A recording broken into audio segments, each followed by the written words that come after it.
ညပစွန်စီအောင်တန်းတောင်းနှနေနောက်သူရှူဝင်ပြီးဆိုထန်းတော်ဦးရဲ့လွန်လုံးမို့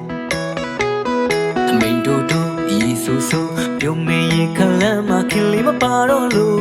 မပြေမဆိုအိတ်တန်းတန်းငါတေးနဝင်မချိုး